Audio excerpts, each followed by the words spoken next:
Good, the Bad and the Ugly podcast with me, Tony Varell, and this week's special guest is Paul Addict Mentor Simmons. Really looking forward to Paul sharing the good, the bad and the ugly with you. How are we, Paul? I'm really well, thank you so much for asking, and thank you for having me on, man. Listen, really appreciate it. You do have to excuse my voice because I was at the football last night cheering on my team, Everton, against our local rivals, Liverpool, which we won, so that's why I've got a bit of a funny voice. So, that's all right, mate. That's right, I talk loud enough for both of us. Yeah, that'll do for me, that'll do for me. But I just want to say thanks very much for your hospitality, inviting us down. I know you've got a very powerful story, which does involve the good, the bad and the ugly. Oh, it really does, yeah, absolutely. So let's get right into it. So just want to start from where you grew up, where you're from, family life, school life. Yep, so I was born in Bristol. I'm a 70s baby. So I grew up with my mum, who's white, so I'm mixed race. Yeah. Half Jamaican, half white English. So I grew up with my mother and my stepdad, who was white. So I'm in a white area, in a white family. It was. I didn't find it very strange, to be fair. Like, I wasn't really aware of it. It was just the treatment. My stepdad, God rest his soul and everything. He did not know how to deal with someone like me. I was a chaotic kid. I'm supposed in today's world you would say I would have had ADHD or something like that, because I was nicking everything, Was that from an early age, was it? From a real early age, before addiction or anything like that. I had that, that naughtiness within me. And where do you think that possibly came from? They say it's in your DNA, innit? So it comes from somewhere, I know my biological father, he's had his issues as well, so, who's to say where it really comes from? But, I was what you would call a naughty kid. Was you a problem child? I was a bit of a problem child, and the beatings came, like, I'm talking real. We're not talking like slaps on the bum or anything. We're talking about hardcore punches to the face, body, dog leads, dog choke chains, whatever it was. And who was the beatings from? That's from my stepdad, from I call him, he's my dad. He was my dad. Yeah. So it was from him, and that sort of, it just got out of hand, really. The beatings become far more regular. Anything that went on in the household, it wouldn't matter if it was my responsibility or not, I would end up getting beaten for it. So by the age of 9 years old, I was entrenched in social services, and it got to a point where I needed. So I was put in a children's home to start with. I stayed there for a couple of weeks, and then I went to a residential school for children with behavioural difficulties. Well, that's how it was dressed up as. Years on now, all of us know it was a reform school. It was, it was one of the last reform schools where, basically if you're not behaving here, you're going to end up in prison, sort of thing. And that's where most of the guys from that school ended up. I know, because I've seen them all in there. Yeah. So I get to this school. It's called Worley Manor. It doesn't exist anymore. And it was 60 problem children, right? So it's 60 in a beautiful manor house out in the country. You know what these schools look. They've all got the same sort of look to them. Right out in the country, they look lovely from the outside, absolutely beautiful from the outside. The problem is when you're actually in the school. I thought it was my get out of jail card. Getting away from that horrible behaviour, that nasty sort of upbringing that I was experiencing. But within a few months of me being there, there was you had parents visiting, and they were called open days and stuff. And my parents never used to turn up. My parents never visited. How did that make you feel? Do you know what? When I think back at it now, at the time I was like, it don't matter. Do you know what I mean? But when I think about it, it devastates me. Thinking, right. Doesn't matter what the situation was, you're away from home, you're a young kid, why aren't my parents showing up to like the one day in a few months that you were supposed to come? So it was clear that I had no support, outside support, apart from the school social services, all of that crap. So I was just targeted. It was very easy. It was very obvious maneuvers. Certain male staff targeted me physically, sexually. It went on for years, dude. And what age was you at, Paul? Well, so I reckon it started when I was about 10 and a half years old, right? 10 and a half, I reckon it started. And it went on pretty much until like a couple of months before I left school. You know, I guess they 16 from age of 10 to 16. To 16. And, you know, I'm just assuming they go off you once you get to a certain age. It's not their cup of tea, like, you know. So that had gone on for years, and I should have reached out. I should have talked to people, you know what I mean? I should have, but I just felt like an abandoned kid. I just felt like I've lied my entire childhood trying to, you know, all these little blags that I was trying to get out of. So who's going to believe me now? Yeah. Who Is that how you felt? Yeah, I genuinely felt like, and I felt like that. Like this, I have only talked about this in the last, say, 10 years. Before then, it was buried deep within, just away. It was just the way I thought. No one needs to know. No, and then it was like I was realizing like it was causing me, not talking about it, was causing me to have serious issues in my life. So that went on. So I finished school, did my GCSEs. Now you got to think, I've been in like this residential care setting, and at 16. It's not like you're in like a care home where at 16 you come out and they set you up with a nice little flat and I was devices. Yeah, 16 off you go. So it was a decision, right? Do I go home to my parents who don't really know me now, and the last memories I've got of them is me getting my ass kicked. Did you have brothers and sisters by the way? I had brothers and sisters, and it's only recently that my older brother John, he's my full blood brother, it's only recently he said, like, when I left the household, it got passed to him.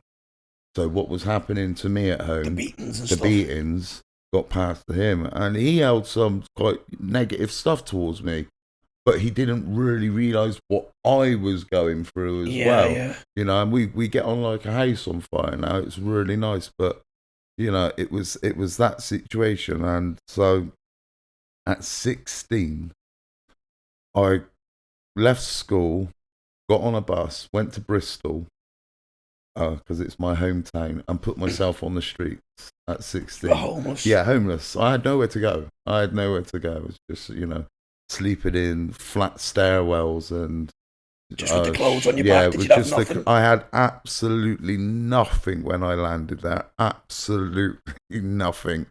You know, and it was only the other street people, the homeless community, that it was only through them that I managed to survive, because, like I said, I was a young kid. Did they take you under the wing? They really took me under their wing. You know, it's a good thing, but it was a bad thing because you were on the streets, but obviously I was on the streets, so drinking alcohol was a real big thing then, do you know what I mean? Everyone was drinking bottles of cider and popping pills of prescription stuff, and almost had to take away the pain. Yeah, I think when it comes to living on the streets, all consumption of drugs and alcohol is just to numb it, to not think about it, to go, do you know what? This life's crazy, but my opportunities and my options are so limited. This is what I'm going to do. So I started getting into drinking. I never became an alcoholic. It wasn't really my cup of tea. Yeah. It wasn't for me. But I started drinking quite heavily, getting involved in petty crime, shoplifting, stealing out of cars, begging, street begging I used to do as well. And I just kept getting nicked, no fixed abode, getting nicked, no fixed abode, getting bailed. And then it got to a point and they were going to remand me in custody. and I'm still 16. I've not quite turned 17 yet. And they're about to remand me in custody. They said, right, we're going to put you in a bell hostel in Gloucester. So it's out of Bristol, not too far out, but out of Bristol. So I get up to this bloody bell hostel, and this hostel is the bane of my life. I mean it. I mean it. Well, it's just, things would have been so different if I didn't end up there, but it all comes down to the choices you make leading up to that point. But that Bay Hostel played a massive... But it's, as you're about to find out, it played a just gargantuan part in what happened to me for a lot of years. Is this where the drug started? This is where the drug started, yeah. So I'm in this hostel, and I meet this guy. I can't say his name. He's dead. He's dead now anyway. But I'll not say. I've never, disclose it. You don't need to disclose it. I'd never disclose it. But I've met this guy, and he's like, "Yo, you're Simo, innit? You're Simo's brother, right?" So he knows my older brother, and I'm like, "Yeah." So what are you doing? I'm like, here for petty crime, I don't know. He said, "Come to my room, innit? I got something for you." So we go to his room. He pulls out heroin and crack. I didn't know what it was at that point. Yeah. Never seen it before. Heard of it, obviously, but I'd never actually seen it before. And he goes, "You want some?" I'm like, "Sweet, mate. Sweet."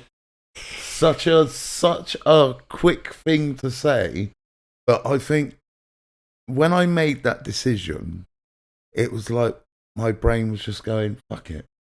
It's something else. It's an escape.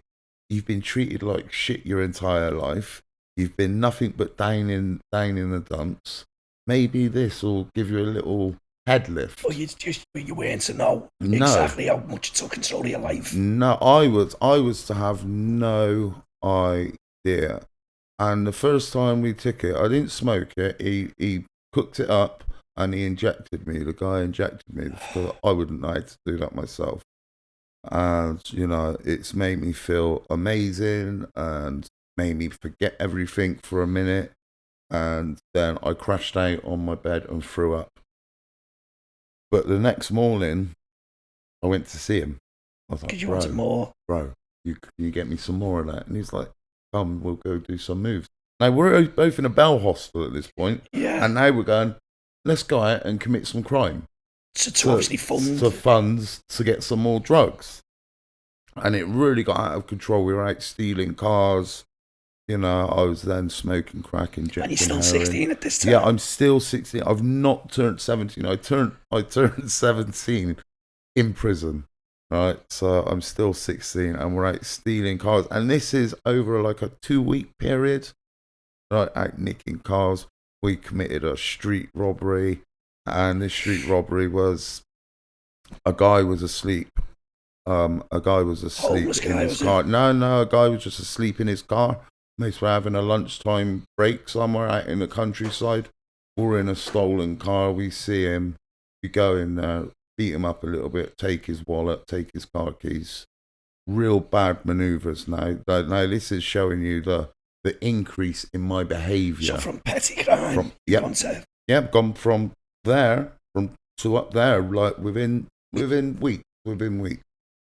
So we've done that. My mate tries to do a burglary, cuts his hand, gets blood everywhere, right? Gets blood in the car.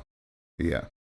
So we've gone back and we've been smoking now hard, and I'm completely hardwired, and I'm feeling paranoid and all the horrible stuff that crack cocaine always brought to me.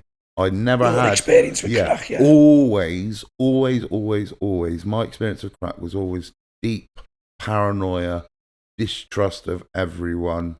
I was a dirty user, I would say, because I'd sit there with knives by me, weapons by me, and just say to people, you know what I mean? Like, I'd walk out the room, I'd leave my drugs there sometimes, walk out the room just to see if anyone would try to touch it. No, I got a big fucking kitchen knife in my hand, just literally twitching out on people. So it got to that point. We've gone back to the hostel one night. We're in the hostel. Police just turn up. Did you just... Yeah, just bum rushed us, like fingerprints, DNA. all over this car. So I've gone to the police station, gone to court, and they're like, listen, I've been charged with, it was street robbery, possession of an offensive weapon, and ABH. Some bad charges. Right, so some bad charges.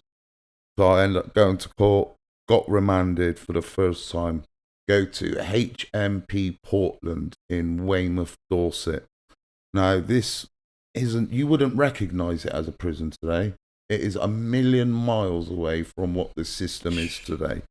So it was bed packs, it was marching, it was kit layouts, like having to donut up your socks into little donuts and lay out your razors and having to shave every day. Yeah. It was very Borstal like military sort of yeah, thing, yeah. And all of the prison officers, they were all ex-military, right? So they were heavy, yeah. They were proper prison officers, what I would class as proper prison officers. And it scared the living daylights out of me, and I ended up doing... Was you still 16 then? Because that was your first... Yeah, so I ended up in there, I ended up getting a 2-year prison sentence for the robbery, and everything else ran concurrent. So that was me serving a year. Now I'm now doing prison. I'm in the system. I'm serving that first year, and to be quite honest, I spent most of that year just using drugs, inside in the prison system. Was it easy to access? Listen, back then, and we're talking 1994. I'm telling you, heroin was just flooded within the prison system. It was absolutely everywhere. It was rife, it was rife. You're buying tiny little bits for £10 that, it may be 10 times the cost. So if you break a £10 wrap down, if anyone understands what that is, you cut that into 10. That's what you're getting served up in prison for. And it's like they want proper money half the time as well. Money into today, it's money into bank accounts. Yeah. But you used to send me, get money put into my account or da. So it was crazy. And for that year, I just kind of used, and I didn't cope with the prison system very well. Yeah. I was always getting myself into trouble. I got into several fights, getting into debt because I'm getting gear that I clearly can't pay for. I'm a homeless guy who's now in prison who's got no familial support. I had nothing. Yeah. So. And did you have nobody to? No. No. So it was just like I'd get into debt. I'd get an hiding for it. I'd say I wouldn't do it again. But prison drug dealers like you in debt. They like you in debt. They've got you on that. They got you, man. Yeah. And they don't care because they can just take whatever. It's a bit of fun and games to them. You know what I mean? So what, you owe them 20 quid. They don't really care about the 20 quid. It's the principle of the matter. And they're like, we'll just keep taking. We're going to make you do something. Go make you fight someone. Or do something, Yeah, something stupid. Take a visit, whatever. So that was pretty much the whole of my first sentence. I get out. The day I get out, I'm homeless. Nowhere to go. This is way before approved premises. No help from the prison service. No help from the prison service at all. I get out. So I get out with quite a small license because it was a very different system to the way it is now. For people Tags and all that. They didn't have none of that then. It was like you did some of your license, then you did some on what they would call an at-risk period. But it's like you're on probation, but you don't need to go to probation. But if you get in trouble within that time, you can get recalled. You can get recalled, but you'd have to go to court to get recalled. Like I said, it's where now you just go. Yeah, now, like as we'll get into it, like you just, they come to your house, take you to the police station, next bus to the prison, isn't it? And that's you. That's what they got from your first sentence, Paul. Yeah. You're 16 years of age. Correct me if I'm wrong, or you've done 22 years in jail, is that correct? Yeah, 22 years all in all. in I know. When I say it, it's like, I try to normalise it now because I talk about it all the time. But you've got to look at it this way. I'm 46 years old. I've been out for a few years now, which means I spent half of my actual life up until the time I got out in prison. Was it just the norm for you, Paul? It was absolutely the norm for me. The way it worked, it was just the drugs and the making money to fund my drug habit. Yeah. You know, I wasn't a rude boy criminal. I wasn't a gangster. I wasn't any of those things. I was an addict, right? Yeah. Who would do absolutely anything to get whatever drugs you needed. Yeah. You know, and I've talked about this before to people, and I say, you know, when you think of some of the low down things that you look at people and go, right, I couldn't believe he's done that.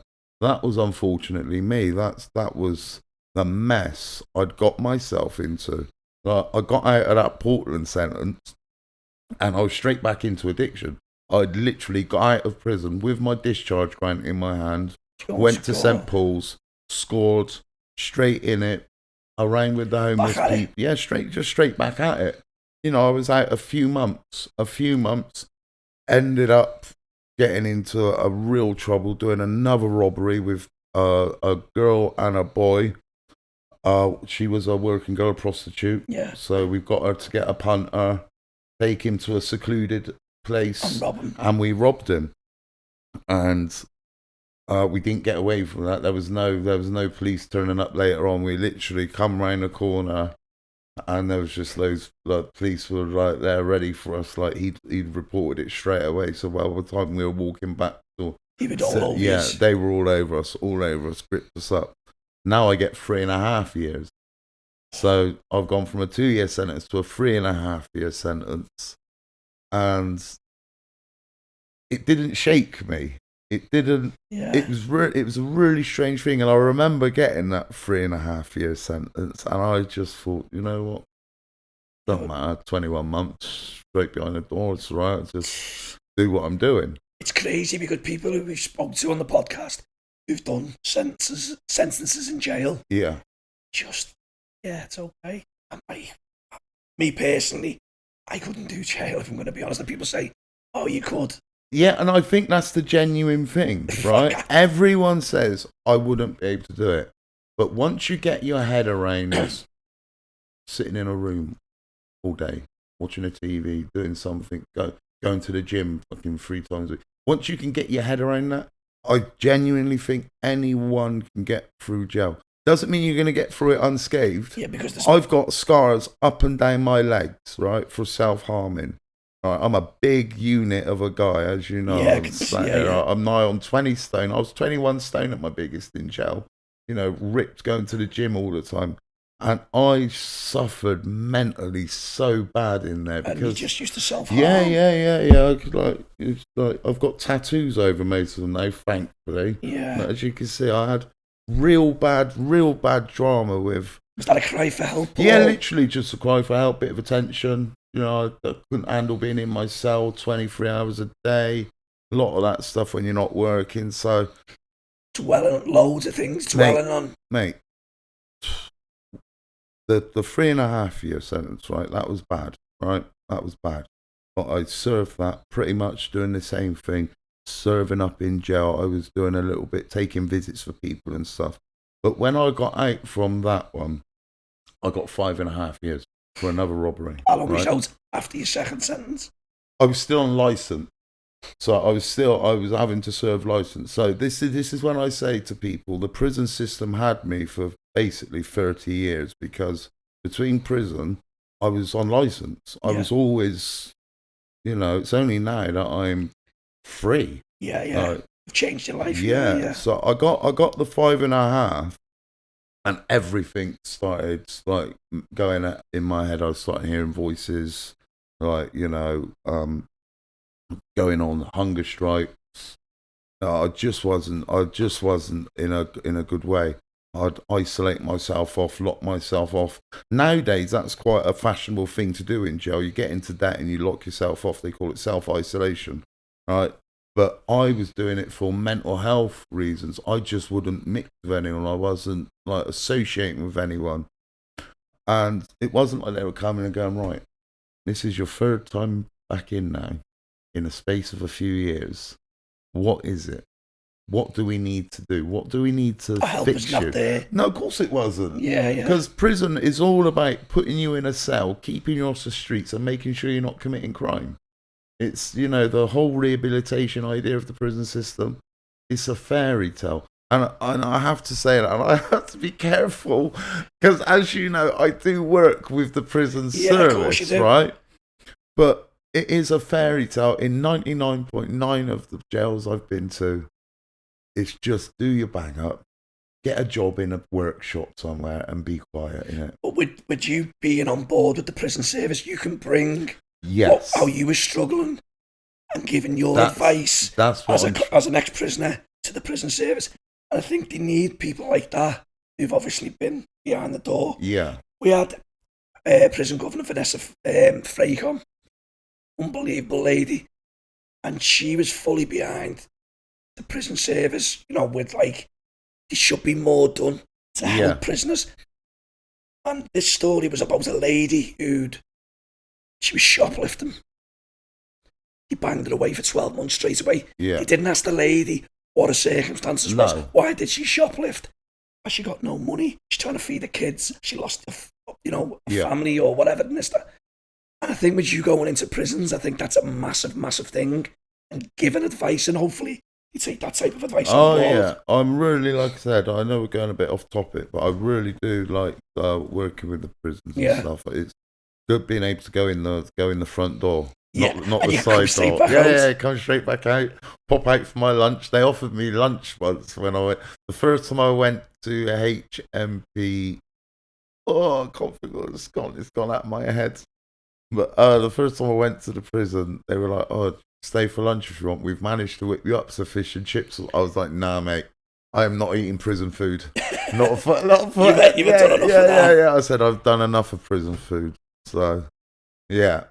But going back to where we were, so I got the 5.5, and it messed with my head massively, right? But I was still using, still not dealing with my issues, not talking to anyone. I was all of this stuff that was going on inside of me. I just wasn't telling no one. I didn't tell anyone about anything. Yeah. It's like people were aware that I had a shitty childhood, but they didn't know what went on at the school. Lots of people knew I went to this really nice school out in the country, but they had no idea. And that was your way of probably coping and dealing with it, taking the drugs, smoking the drugs, and doing whatever you were doing. In the prison environment, even if it's hard to trust anyone, it's hard to trust prison officers. It's hard to trust the civilian staff because they have a duty of care, right?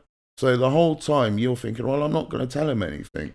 Because of that duty of care, and then they start telling other people, and other people start talking, and you've got this big man persona you've got to keep. So I was just like, nah, man, I'm not talking to anyone. I didn't talk to anyone in the prison system for years and years and years. But I got to the end of that 5.5, and same situation, same scenario. Got out, no parole, by the way. Didn't get no parole, and that was the days when it was over 4 years you get parole. I didn't get parole right until the end of my bloody prison life. So I ended up serving about 3 years, 8 months, 4 years, something like that. But as you can see, the sentences are starting to increase. Yeah. Yeah. Wait until the next one. And the thing is, I can laugh about it now. I can generally laugh about it and say, you did these stupid things. I don't laugh about the crimes that I committed. I do not laugh about that. I have fully understand the damage that I caused. You're very remorseful. Yeah. You have to be, otherwise you're going to be stuck in this place, right? So I get out. I think I get out. It was like April. I got out 2003. April 2003 we're up to now. So I get out, I go straight back to Bristol, straight back to the streets, and so straight back to using. But I'd lost my head, like I said, my head had literally Voices gone. And it'd literally gone. So I start committing just ruthless street robberies. I got hold of a reboard firearm. And I was just, it was like I was thinking I was living in the Wild West, man, just holding people up. You were out of control. Completely out of control. Completely out of control. Did a few stupid cash point robberies, got some money. Went to do it at the time again. Went to the cash point, and the guy who I tried to rob got so frightened he couldn't do his pin, couldn't do anything. Just froze. So, He was, yeah. At gunpoint, I've marched into a taxi rank, put him in a taxi, taken him to his house. Yeah. Made the taxi wait outside. This is all at gunpoint, all being sneaky and stuff. Gone inside the guy's house. His auntie, uncle, and his cousin were in the house. So I've held them all hostage. Taken money from everyone. Do you know what I mean? Taking the guy back out the house, saying if anyone calls the police, I'm going to kill your son. It wasn't his son, but it turned out to be a nephew. I said I'm going to kill him. Took him, got money out of a cash point. Went to a shop, tried to get cash back. This is how desperate I was. Already got cash money and gone, right, go into that shop and get me cigarettes. The person recognised him, knew someone was up, and I just done one. Disappeared, smoking loads of drugs for a couple of days. Went out, tried to do the same thing again. Got caught, got twisted up, got put on the ground. With the gun again? With the gun. Right, so now you know. Now we're You've gone from that. Yeah. Now we're in the big league, didn't we? We're in the big leagues. So I remember I get into the police station and they've gone, so I've just been arrested for this attempted. And when I'm in the police station, this copper was just hanging and he was going, we're looking for you. You've done this before. Right? Like that. So I'm like, I'm obviously not saying a word at this point. I've got caught with a firearm. So I'm thinking max 4 years. 4 years possibly if I'm lucky. That's what in my little brain. That's what I was telling myself. My solicitor comes and goes, listen, you're looking at a life sentence here. Because this is your fourth robbery. Most people only get away with 3, but this is your 4th. Normally it's 3 strikes in it. Yeah, 3 strikes and you're out. I think because I started a bit young, I think this is how I managed never to get a life sentence. So now I'm panicking, I get remanded in custody, and I'm just being a complete and utter asshole the whole time. Because in my brain, I'm getting a life sentence now. So you've got that mentality in your brain. Finally get to court, November 2004. And I get 10 years, 6 months, 27 days. That's what I get for everything.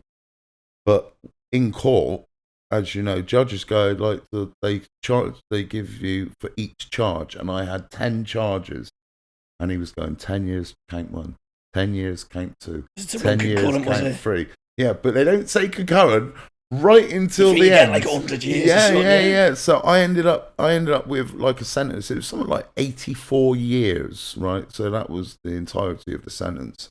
And it was all just run concurrent, apart from the 6 months, 27 days, which was licensed to serve. So I ended up getting 10.5 years. My brain kind of fell off a little bit, and it really did. I ended up going to Rye Hill up in Warwickshire. Go to that jail. Now you're open all day in that jail. Most people are going like, that's sweet, bruv, open all day. I'm not on that, see. I'm on the quicker you're banged up, the quicker you get to tomorrow. The quicker you're banged up, the quicker you get to the next day. Just kill your time. But in those private prisons, they like to keep you out as much as they can. Keep you occupied. Yeah, give you stuff to do. But I wasn't feeling that. So I've rioted. Me and my mate, Ross, only 2 of us, 2 people, took an entire prison wing. Right, they were just banging up. I've gone, Ross, mate. I've had enough of this jail already. He's like, brother, I'm with you. Guy had 6 weeks left on his sentence. Right? 6 weeks. 6 weeks. Oh. 6 weeks left on his sentence. And he backed it up. Yeah, he backed me like a G. Like, and you know, 6 weeks left. Me with like nigh on 9 years to serve. He had 6. But he had 6 weeks left, and fair play. He had my back the whole way, and we smashed it up, set fire to the office, smashed the server. The only thing I didn't smash was the telephones. like for the whole wing. That's the only thing I didn't smash. I completely at this point, What were the other prisoners doing? Well, half of them were already banged up. See, because that's how we did it, right? As they were banging up, we were kind of one of the last people to bang up, and I've just whipped out half a broken mop handle. I go, get off the fucking wing! I'm gonna fucking kill you! And they just ran off. The two prison officers, they literally just ran. Just dusted, yeah. So it was just me and Ross getting drunk, drinking prison hooch. Hooch, I was going to say, hooch? Yeah, prison hooch, being complete and utter nightmares. Like, it was pretty bad. And what were the other lads who weren't locked up? Did they just... Yeah, they all banged up. They weren't interested. They just went and closed the doors? Yeah, because it's self-locking doors in the private. They're like, mate, you do what you want to do, mate. I'm happy. This is a cushy jail, like, do you know what I mean? Yeah. So I was in a really bad way. We ended up going down the block. I ended up spending 8 months in the block for that. 8 months going from one prison block to another prison block. And how much time do you get out the block, or do you know? Mate, I didn't get time out the block. We got like exercise, an hour exercise on your own once a day, and a shower. But that was it. And there was no plugs in the cells, so you couldn't have a radio or anything. Get your head into a book. I ended up reading The Lord of the Rings, mate. And the Count of Monte Cristo on that 8 month block time. They're big books. Check them out. But yeah, I ended up doing that. So I ended up getting transferred. So I got transferred to HMP Garth. Yeah. Right now that was an eye opener of a prison. Now you got to think I'm still in my early 20s. Yeah. But it was Mancunians and Scousers. The Manx and Scouser combo, that prison. And it's very dangerous. It was very violent. It was disgustingly dirty. It's one of the dirtiest prisons I've been to. But it got me in my little brain where I was going, this is nuts. It's just sort of like dawning on you to thinking, whoa, fucking hell. Yeah, I need to start doing something. So I get transferred from Garth. After going on hunger strike in Garth again, just so I can get a transfer. So just being awkward. Just being awkward. Just literally. And that's it. And a lot of people go, oh, look at you going on hunger strike, attention seeking. But it kind of was. It was attention seeking because I was one side of the country. Everyone I knew was in the southwest. So I'm like, I'm going to the southwest. Right? I want to go to the southwest. And they're like, right, sweet. We get you to the southwest. They sent me to Parkhurst, right? Parkhurst? Yeah, they sent me to Parkhurst. Before, Parkhurst is a different jail these days, but at that point, it still had that sort title, of that title, that notoriety of you're in a man's jail now. Yeah. And literally, I remember I got to Parkhurst and people going, "Where's your paperwork?" I'm like, "What do you mean?" They're like, and it's my friend come to me and said, "Listen, they're checking you out. Do you want to see who you are? Yeah, they want to see you are." They said, I know you, innit? Show them. And as soon as they're like, armed robbery, kidnapped, they're like, oh, sweet, you're cushy. You're cushy, yeah. But I stayed in Parkhurst for about a year. And then I started kicking off again. I wanted visits. I wanted to see people. When I say I wanted visits, I didn't have anyone to visit me, but I just wanted to be in my local jail. Yeah. So I've gone, right, I want my accumulated visits. So they're right. So what happens, if you don't get visits, you can add them all up, collect them all up, right? And then you go, right, I've collected up a month's worth of visits. I now want to go to my local remand facility to take these visits, and in 28 days they send you back, right? They send you back to the jail you come from. Not me, mate. Just knocked you back. Yeah. No, I got to Bristol. They got me there, and then with 28 days on the bank, they're like, right, Simmons, you're going back to Parker's. I was ready for them. I had tin of tuna and a sock. I'm like, any of you come in my cell. If you think you can get me to Parker's, if you think you can get me back there, go for it. And honestly, I had a governor come to my cell and he's like, right, stop the silly behaviour. What we're going to do, we're going to keep you here until you get your Cat C. And once you've got your Cat C, we'll ship you wherever we want to ship you. Is that agreed? And I'm like, sweet, that's agreed. Right, so I'm in Bristol prison now. But whilst I was there, I was still using, but I wanted to do something. Now I've got this big sentence. I've still got like 7.5 years left. So I've got this big ass sentence. I want to do something. Yeah. So I started doing the prison education courses, and I nailed them, and I did them all. I did all English, maths, like economics, absolutely every course you could do within the jail.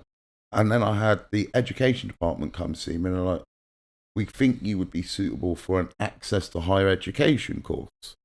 So they asked me to do that. I did that. I passed that. And they're like, right, now you can do an open university course if you want to.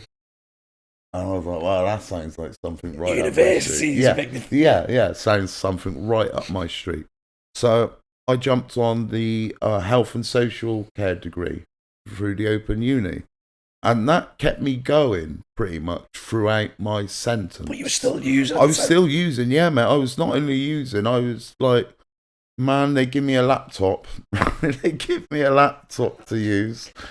And then people would bring me blank CDs that I'm poor. And then they go, all right, can you burn these off for me?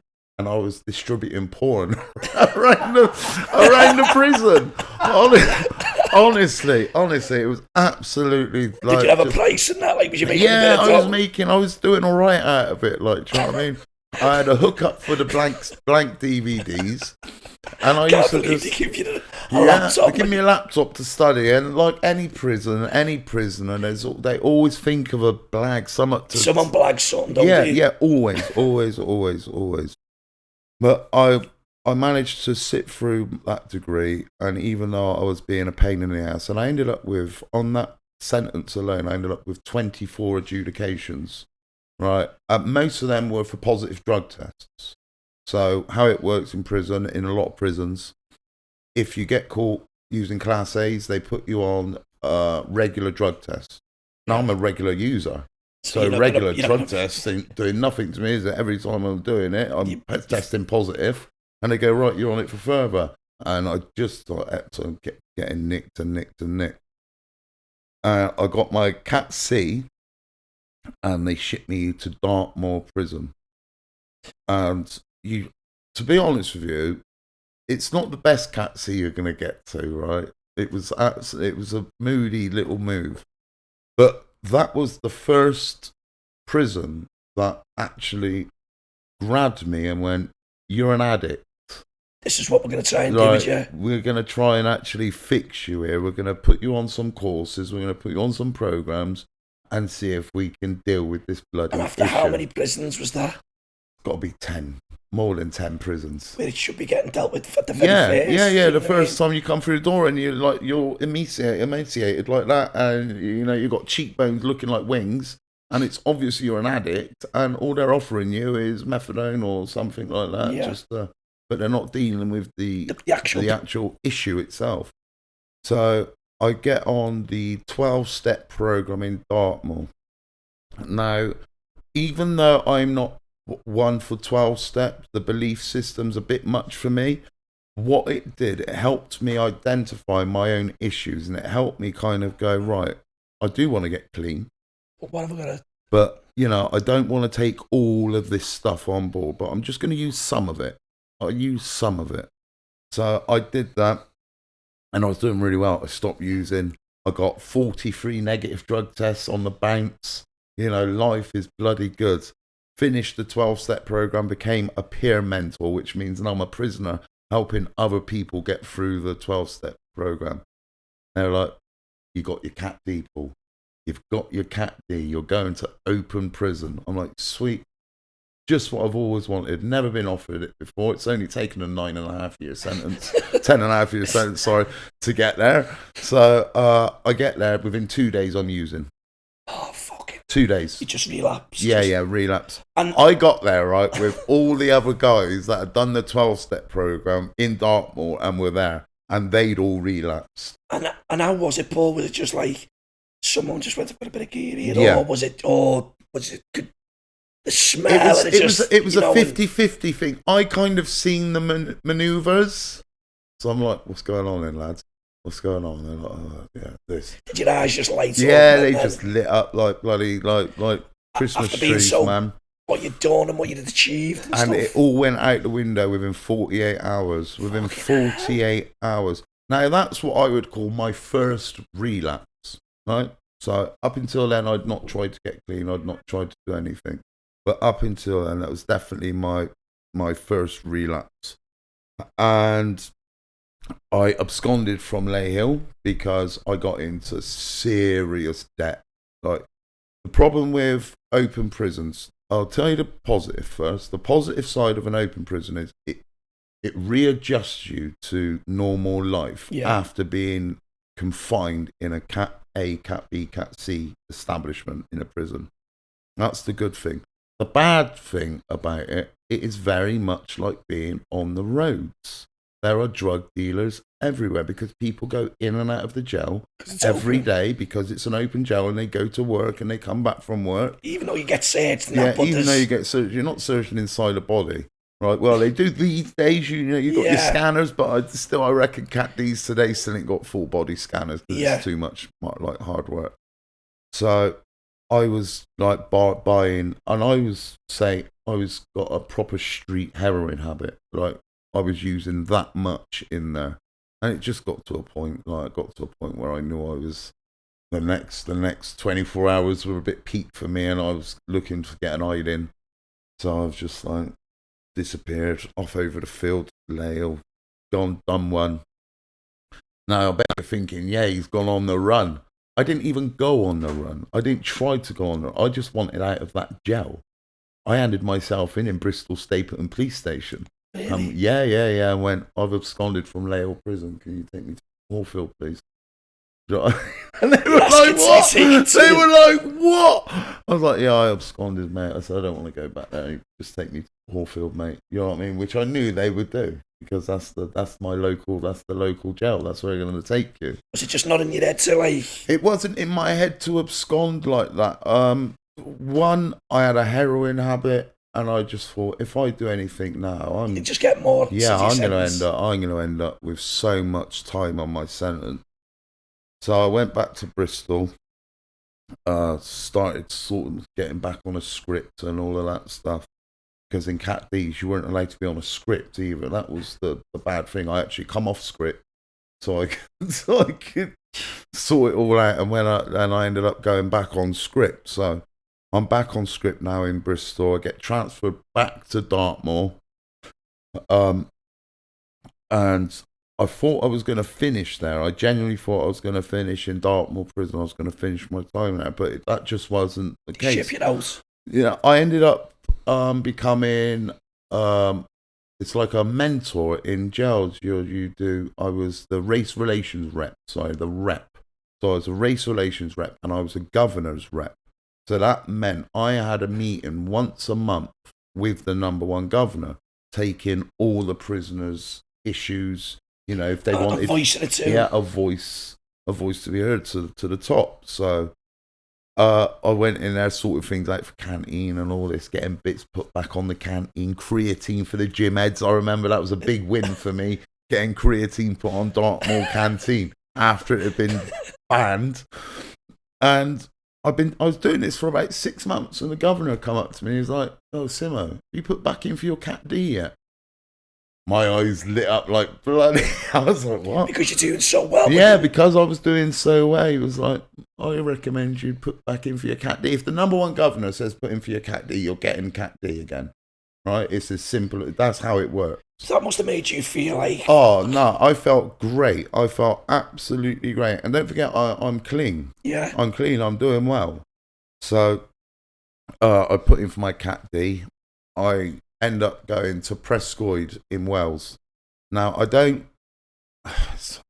say it's not a relapse, but it kind of was. This is when Spice had just really started to turn up.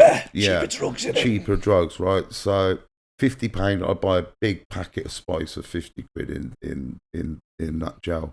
So I started to smoke that, and mids. But I was still doing what I was supposed to be doing, but I was smoking. I wasn't, in my brain, I'm going, well, it's not heroin. You're just substituting. Yeah, I literally swapped one for another. And so I was there for a while. And it started getting a bit itchy for me. So I was like, oh, I'm right. I need a transfer. I was very honest with them. I said, listen, I started using Spice. I just can't be here. I said, I don't want to lose my cat D. Do you know what I mean? I said, I'll do a couple of weeks not using and all of that, blah, blah. And they're like, sweet. They all said they'll take you. Right, where I absconded from. I didn't think for a second. I've gone, sweet, yeah, excellent. So I've gone back to Lay Hill. This is the God's honest truth. This is what happened. Went back to Lay Hill, unpacked my stuff, sat on my bed, chilling over lunch. Prison officers come in the afternoon going, Governor doesn't want you here. You're going back to cat seed status. So they only took me back so they could stitch me up. That was the only reason they took me back, because it was a deal between governors. So like they should have said, no, he can't be here because he's absconded before. Yeah. But no, it was just a move. So I end up going to Earlstoke. And now you've got to think, I've been in for almost 9 years now, man. Like, my head was real... Mashed up, prison mashed up. And I remember it was about 4 weeks before I was due to be released. And one of my mates went, yo, Simo, you're mad when you get out, 9 years is a long time. And it wasn't until that moment that my brain went, holy shit, I've almost done 9 years. How am I going to adapt to... Yeah. Literally, how am I going to adapt? How am I going to do it? I get out. I remember my sister picked me up, couple of big fat spliffs and all that, like release, get high and stuff. And it was just driving in a car was nuts. Just like you've been away for that long. Felt so fast. Everything felt so fast. It was all crazy. But I get out. I go to a hostel in Weymouth, meet a girl, get her pregnant.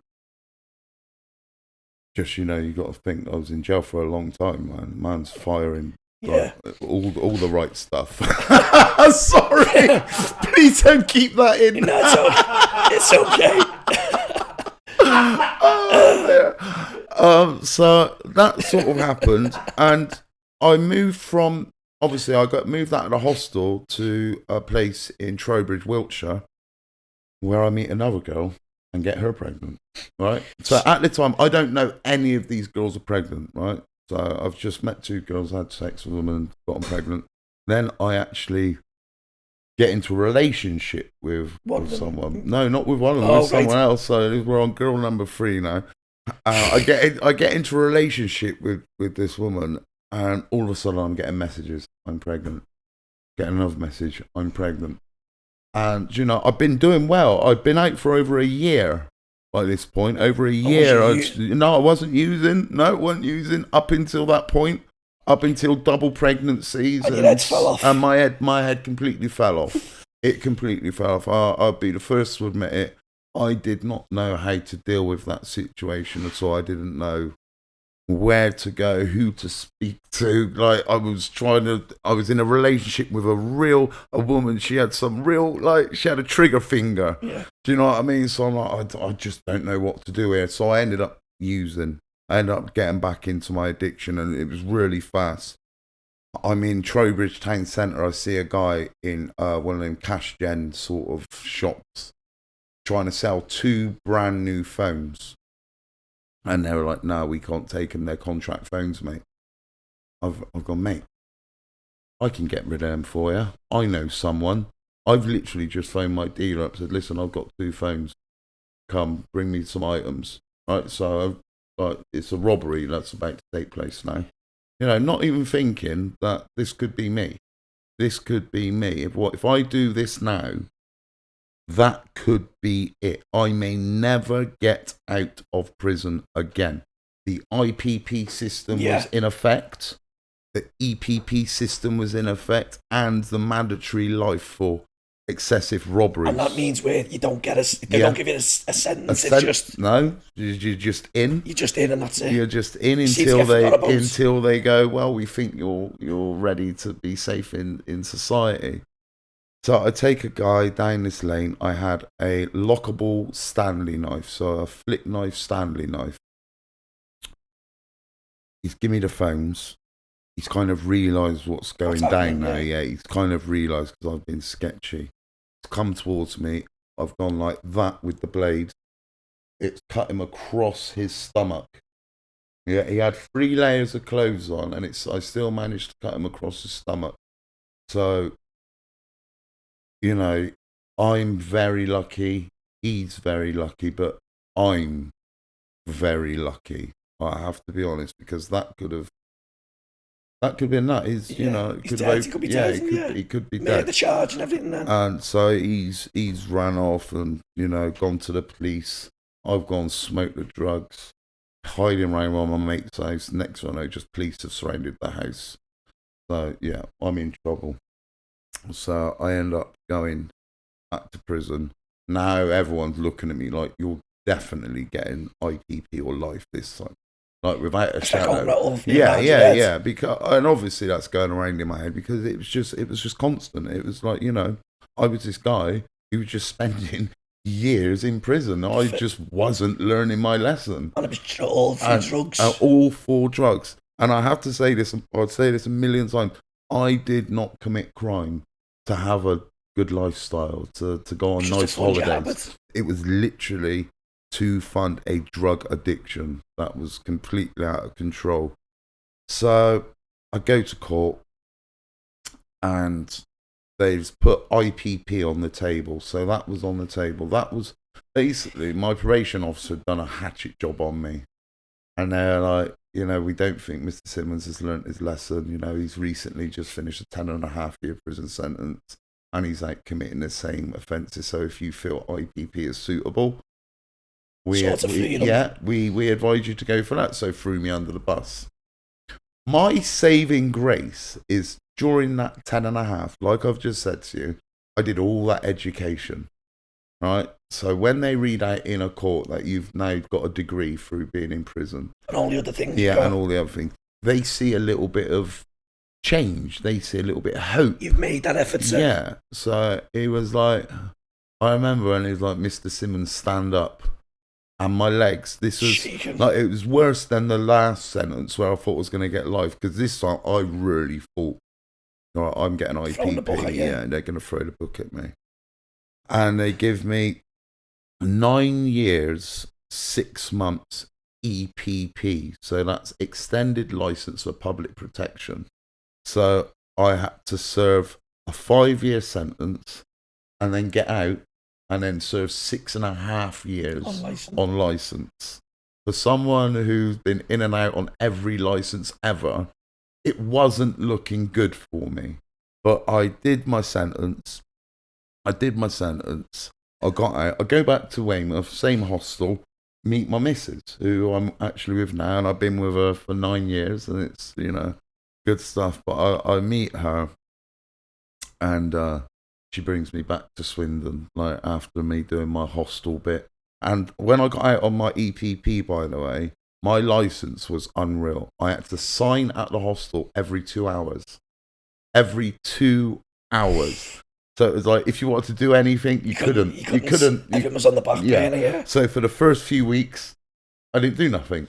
Because they're like, you got to sign every 2 hours. I'm like, well, I ain't going anywhere then. Because like, anywhere I want to go. Like, I've got to come all the way back to sign. I've got to come all the way back to sign. So I did that for a little bit. But I got through it, and they changed it. It was like every 2 hours and every 5 hours and 3 times a day to twice a day. And then just you just turn up and stuff. So I did that.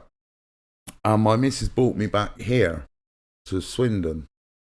And for a little bit, I was doing all right. I went to work. I got myself a job at Honda. Then I went from Honda to Oak Furniture. So I had a couple of jobs.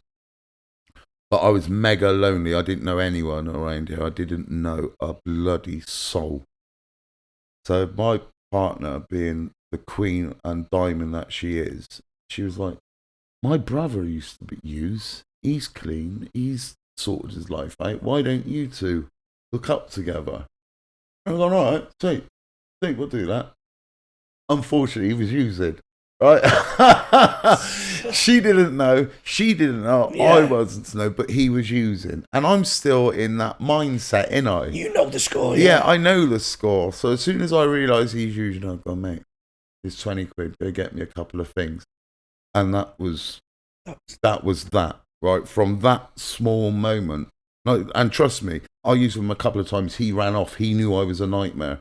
He knew there was no off button with me. That's how bad it got. So I'm now using, but I'm on license.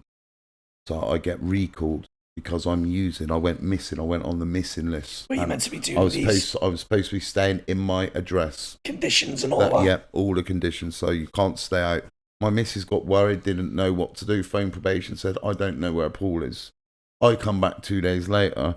Probation's already issued recall papers because she said, I don't know where he is. And I'm supposed to be staying at that address. So I ended up getting recalled. And literally, my missus is such a legend because she just kept going on and on and on. And I got a 30-day break. So 30 days I went in and got out. And for IPP, EPP, that doesn't happen. You get a full recall and you have to go through, you have to go through a parole process to get out. But somehow I was out within 30 days. But 30 days isn't long enough to get clean. 30 days isn't long enough to sort yourself out. So I'm back out and I'm using and I'm taking a piss out of my missus. And this is how bad it got. I'm stealing bank cards from my missus, taking money from my missus, from her family and stuff. It got really, really bad. And I'd really lost my way again. So I go out to do some shoplifting. And I go to the local TK Maxx around here. And I had my bang-up kit in my bag, which consisted of a bottle of vinegar. So I get caught shoplifting in TK Maxx. They take me into the back room. They go, "You've got anything else in that bag?" As I've gone in my bag, I've unscrewed the lid of the vinegar, pulled it out, threw it in the security guard's face. He thought it was acid because at that time, acid attacks were prevalent. They were everywhere. They were absolutely everywhere. So, I end up going to jail and I get like an 8-month sentence for it. So that's only 4 months. But I ended up getting recalled for 18 months. So it took me 18 months to get out, which is equivalent to a 3.5-year prison sentence. Right, so I had to go for parole, do the whole parole process. Got out. And that was 2019. 2019. Is when I got recalled, and that was from 2019 to now I've not used. So it was when I was in there doing that recall, my missus, she was still looking after me, doing what missuses do. All of a sudden, I couldn't get hold of her. She would not pick up the phone, nothing, and we're regularly speaking on the phone. I'm getting really, really anxious, really worried. It's coming up to my birthday as well. And she's not answering. So I get this email a prisoner service. That's how you get your letters. More time these days. I've had enough. I'm not putting up with it anymore. I'm gonna finish with you. You're gonna lose your kids. You're gonna lose me. You're gonna lose your house. You're gonna lose everything that you ever wanted. She gave an ultimatum. She gave me the ultimatum, bro. She gave me that big ultimatum, that big kick up the ass that I needed. And did it just go bang? It was, I cried. Now, for prison, I'm not a big guy that cries. It's one of them things. I'm not, but I cried and everyone's seen it in me. Everyone around the wing's seen it. Everyone's gone, what's going on? Said, I think she's finished with me. And everyone's like, I can't believe it because everyone, I'm like, I got all photos on the missus and kids and it's the family setup, but I was being a dick. I was taking advantage. She just totally had enough of she totally had enough. She totally had enough of it, and she put her foot down. And then I rung her, left her a message, I got your email, and then she spoke to me. And then I said, right, this is it. This is what's more important. Yeah. I said, this is genuinely, I'm not going to let you down again. If I let you down in any way, shape or form, that's me and I fully understand it. And that's, like I said, that was 2019. I don't get out of prison till 2021, when COVID was all, when it was all active. So I get out in 2021. I've not been back since. I've not been to prison. I come out. And I think the reason I come out in 2021, right, so prim and proper, I had no license. Yeah. This is the first time I was getting out of prison in my entire life. With a clean slate. With a clean slate. I didn't have to worry about going probation. I didn't have to worry about doing this reporting to all the tests and going on this course. It was like, you can now start living your life. A normal life. Yeah, start living your normal life. And like I said, that took me... And you got to think, I talk about that, but I've not even talked about all the remand times. You know, when I say 22 years, you can't add all of the 6 weeks here, 4 months there. I did a year once and got out so with... It could be. Yeah, it could be a far more time than that. But it's... For anyone who's listening and they hear this story, please understand that it is no joke. It's no fun. I don't wear it as a badge of honour. I've done 22 years. I feel stupid that I served that amount of time. In them 22 years, you could have done so much with your life. Oh, wow. Just like the way I see it, what have I done since then? And like the stuff that I've been able to achieve. With the 3 years that you're talking about now, and what you're doing, and which we're going to get onto, is helping people. And what you spoke about being in jail, the way the governor would like you to do sort of be the voice for the prisoners. Yeah. And I think you took that on board, and it's what you're doing now. Yeah, it's definitely was, because people used to say to me all the time, because when I was in jail, I'd help people with application forms. I'd help foreign national prisoners try and get like transferred. So you need skills that you've learned. These are all lived-in skills, and that's what I say, lived-in skills, things that I've learned through life. You know, it's not all about, lots of people get educated through going to school, going to college, going to university, but that's not always the way. We're not always lucky enough to have that option. And so I've had to educate myself and retrain myself to be a completely different person, because I wasn't just an addict. I was a bloody terrible thief. Yeah. Like terrible. And that comes, I think, with, when you've got an addiction. Yeah.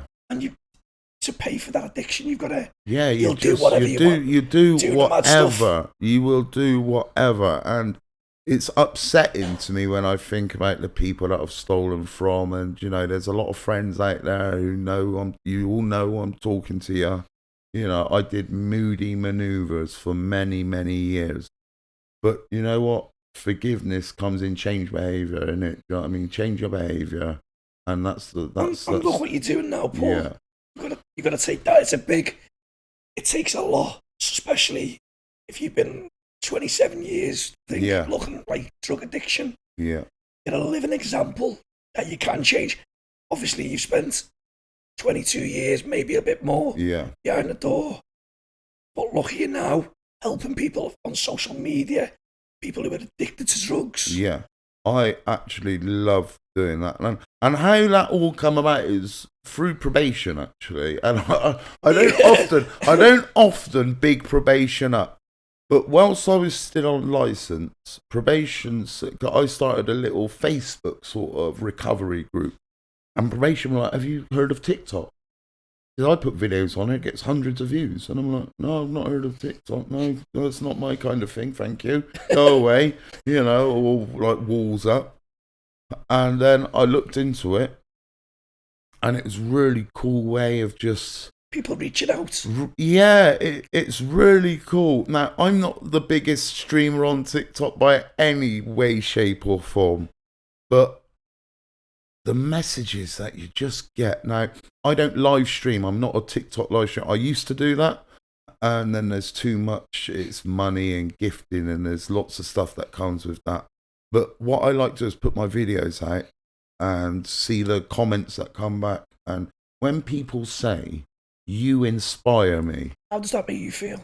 Dude, I can't even explain it. I can't, because I just look back in my file of facts and go, you did all of this crazy stuff, you were this person, that person. And now by putting videos out and showing people that... and sharing your story. Sharing the story, by doing this, people will see this and they'll go, yes, my man's smashing it today. And people, families and stuff might have sons, daughters, husbands, wives. Yeah. Who are going through drug addiction, and they think this is the end. I can't, the living example. And that's what I like to say to people all the time, because it was almost 3 decades that I was lost. So if I can get out of active addiction and turn my life around, I genuinely believe there's not an addict out there that can't do it. That, if I can do it just by changing a few things in my life and reassessing what's important to me. And that's what I say to people all the time. When people say, "Oh, I'm really struggling today, Paul. I think I'm going to have a use up." I'm like, well, if you do that, you're back to square one. You're going to be fighting with social services over your kids. You're going to be fighting with your landlord because you've got people in your house. You've got needles all over the place. All of these things are the domino effect. Yeah, the domino effect of you going, "Oh, I think I'm going to use today. So how about not doing it?" And I don't belittle people, and you don't judge. I don't judge, nothing like that. It's not about that, because it took me so many attempts to get this right. So many attempts of thinking I was there and then relapsing. Now, I've got a friend who recently relapsed 5 years clean. 5 years. Now, that's me next month, right? 5 years. 5 years. I'll be 5 years on the 13th of May.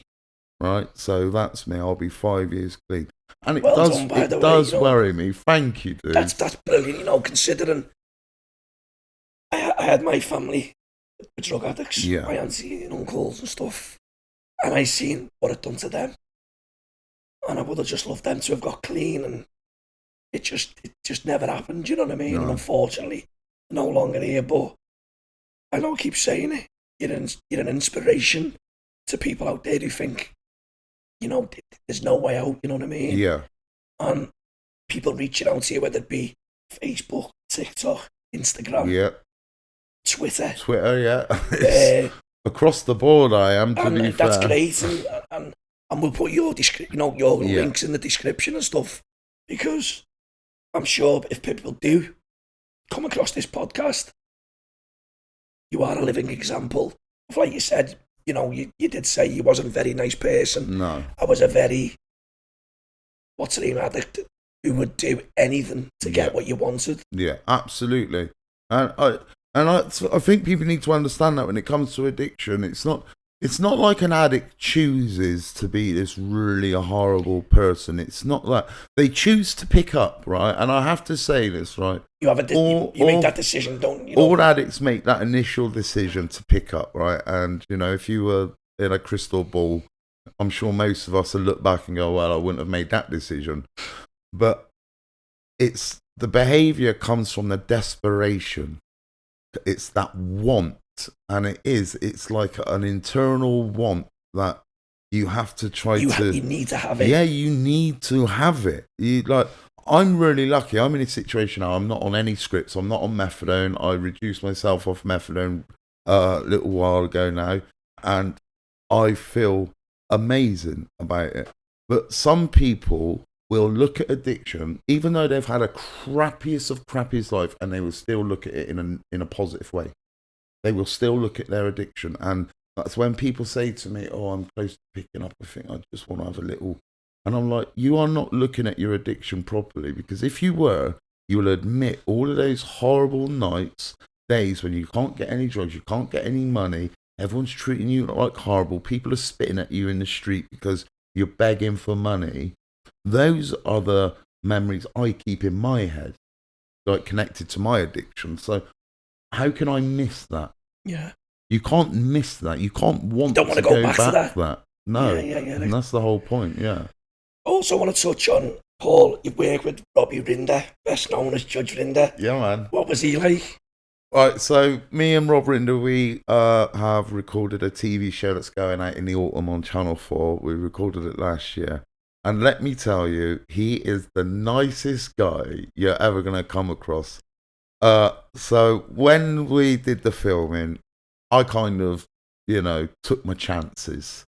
And I was like, I'm trying to make something. I'm trying to do this full time. I'd like to get into TV. I'd like to share my story. And he was like, take my email.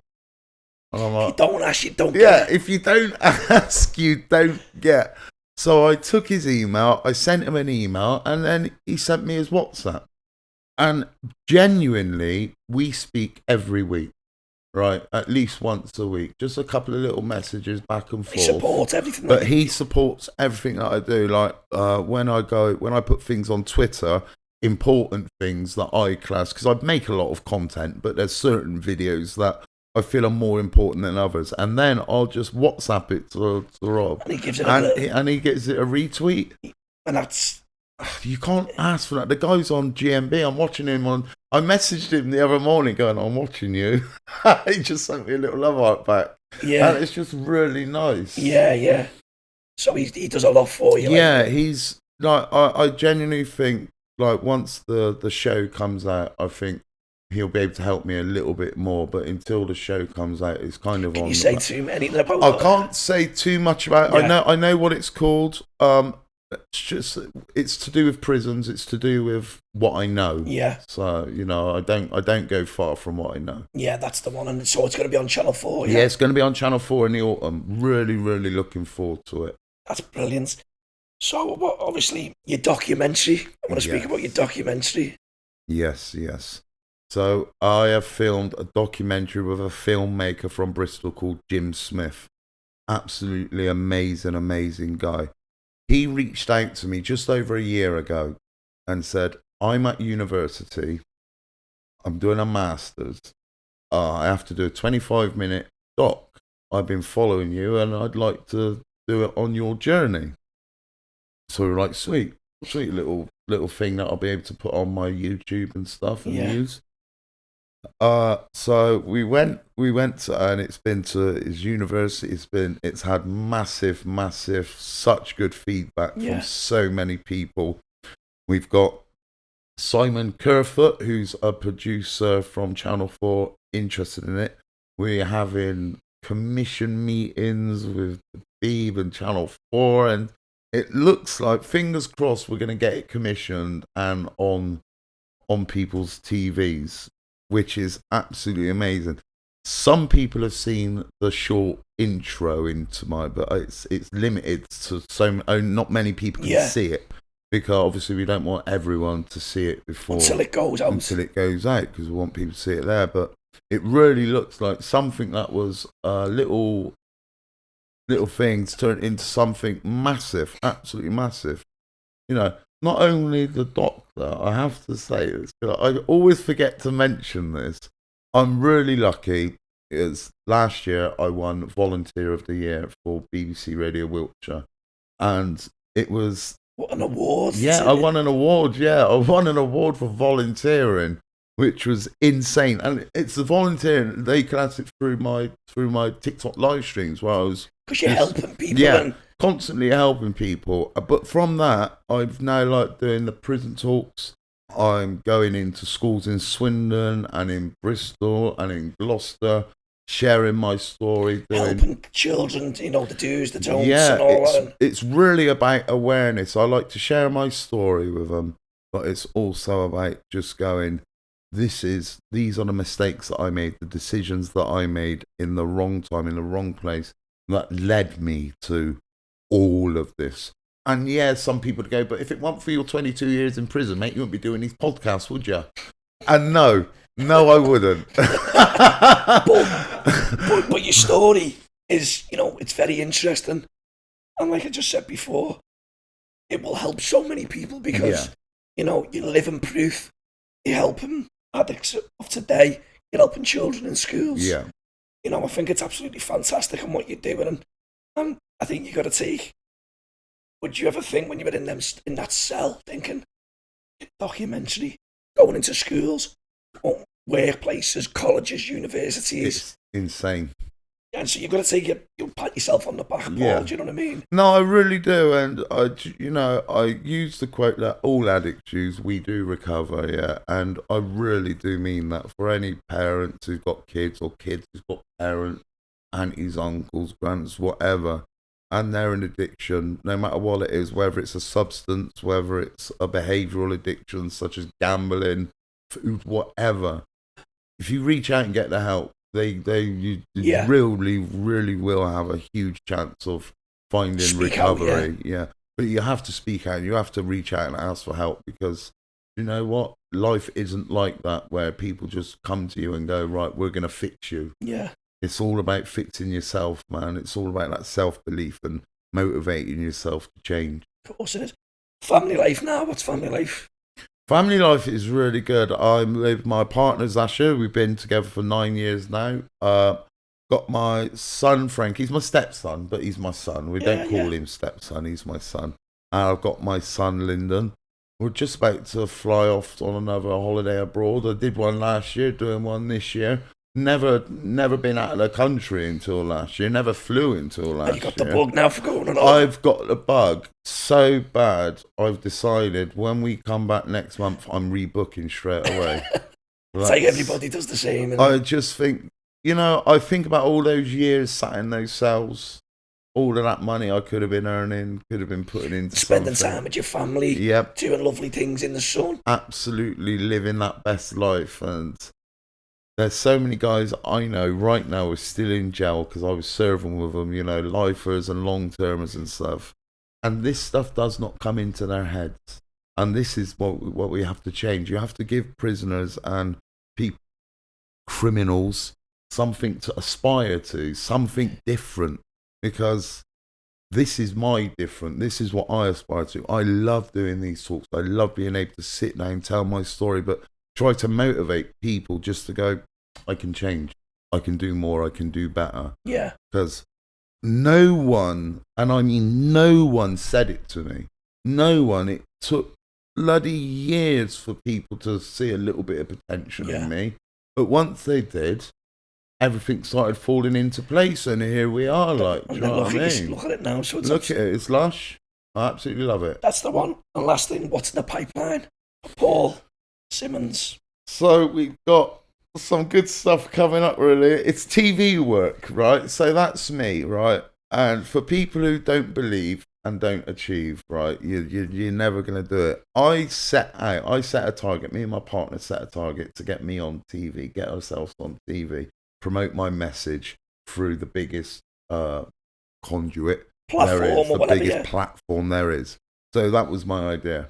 So far, I was supposed to be on Banged Up, the prison show that went, Yeah. I'm glad I didn't go on there. I have to be honest, because that isn't my message. My message isn't going in and causing riots and having hooch parties and drones and shit in jail. I never experienced any of that. Well, the hooch parties I did, but apart from that, that wasn't really me. But we've just filmed with BBC. That's going out, I think it's going out next month or the month after. I'm off to Talk TV to do another panel show with Peter Blakesley. He's really cool dude, ex-Met police officer and stuff. And just more of the same. I've got school talks booked. I'm down at Bristol Rovers at the end of May. Yeah, I'm back in Chelmsford Prison. That was the prison I was trying to think of. Chelmsford. Yeah, I'm back in Chelmsford Prison working with the YOIs in there. That is my best gig. The youth of today, yeah. Yeah, that is my best gig, especially like those kids in there. There was a kid in there when I was in there last. He was 20 years old. No, he was 18. He was 18 years old and he got a 20-year sentence. Yeah. Just trying to get that in his head. Trying to, thinking, I've got longer than I've been alive on this bloody earth. No, so you're working with them and trying to put them on the it's a big incentive for me just to go, do you know what, you can do better. I tell them about the podcast. I tell them about everything. I'm like, you can do more with your life. There is so much more you can do. I genuinely believe I was that guy. I was Paul the addict. I just I entrenched in my brain where I was like, I'm just Paul the addict. But I'm not. I'm Paul Simmons. I'm Paul Addict Mentor Simmons. I'm dad, I'm brother, I'm someone that can inspire, and motivate. Do you know what I mean? These are all things that I never knew I could do. But you can drop the drugs out, drop the criminality out, and honestly, life can give you so much. That's the one, isn't it? Paul, I just want to say, it's been absolutely a powerful episode. It's been really good. The bad and the ugly. I just want to say thank you very much, my mate. Thank you, Tony, man. Honestly, loved it.